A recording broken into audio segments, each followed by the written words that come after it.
या बातमीचे प्रायोजक आहेत अफजान ज्यूस अँड फालुदा. फालुदा, खजूर ज्यूस, बासुंदी, लस्सी मिळण्याचे सोलापुरातील एकमेव ठिकाण पेंटर चौक, बिजापूर वेस्ट, सोलापूर. अवघ्या राज्याचे लक्ष लागलेल्या बारामती विधानसभा मतदारसंघाच्या पोटनिवडणुकीसाठी सायंकाळी 6 वाजेपर्यंत 58.27% तर राहुरीमध्ये 56.20% मतदान झाले. उपमुख्यमंत्री व महायुतीच्या उमेदवार सुनेत्रा पवार यांच्यासह 23 उमेदवारांचे भवितव्य मतदान यंत्रात बंद झाले. सकाळी 7 वाजता 478 मतदान केंद्रावर मतदानाला सुरुवात झाली. सकाळच्या पहिल्या टप्प्यात काहीसा निरुत्साह होता, मात्र हळूहळू मतदारांचा प्रतिसाद दिसून आला. सुनेत्रा पवार यांनी बूथ क्रमांक 233 कोटवाडी येथे मतदानाचा हक्क बजावला. खासदार पार्थ पवार यांनीही याच मतदान केंद्रावर मतदान केले. याशिवाय बारामतीच्या खासदार सुप्रिया सुळे, आमदार रोहित पवार, श्रीनिवास पवार, शर्मिला पवार, जय पवार यांच्यासह पवार कुटुंबियांनी आपल्या मतदानाचा हक्क बजावला. सायंकाळी 5 नंतर मतदार मोठ्या प्रमाणात घराबाहेर पडले. ग्रामीण भागात मतदानासाठी लांबच लांब रांगा लागल्याचे दृश्य पाहायला मिळाले. तथापि विक्रमी मतदानासाठी झालेले प्रयत्न काही प्रमाणात अपुरे पडल्याचे दिसून आले आहे. बारामती पोटनिवडणुकीची मतमोजणी येत्या 4 मे रोजी MIDC बारामती येथील महाराष्ट्र राज्य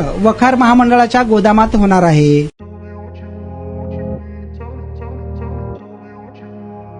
सोलापुरात गेल्या 25 वर्षापासून फ्रेश ज्यूस मिळण्याचे एकमेव ठिकाण अफजान ज्यूस अँड फालुदा. आमच्या इथे स्पेशल फालुदा, खजूर ज्यूस, स्पेशल बासुंदी, स्पेशल आमरस, त्याचबरोबर स्पेशल मलाई लस्सी मिळेल आणि त्याचप्रमाणे विविध फ्रेश फळाचे थंडगार ज्यूस उपलब्ध. फॅमिलीसाठी खास ज्यूस पिण्याची स्वतंत्र सोय, पार्सलची सुविधा.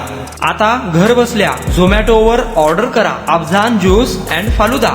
तर मग चला ना अफजान ज्यूस अँड फालुदा येथे एकदा अवश्य भेट द्या. आमचा पत्ता पेंटर चौक, विजापूर वेस्ट, सोलापूर. कॉन्टॅक्ट 9860804055.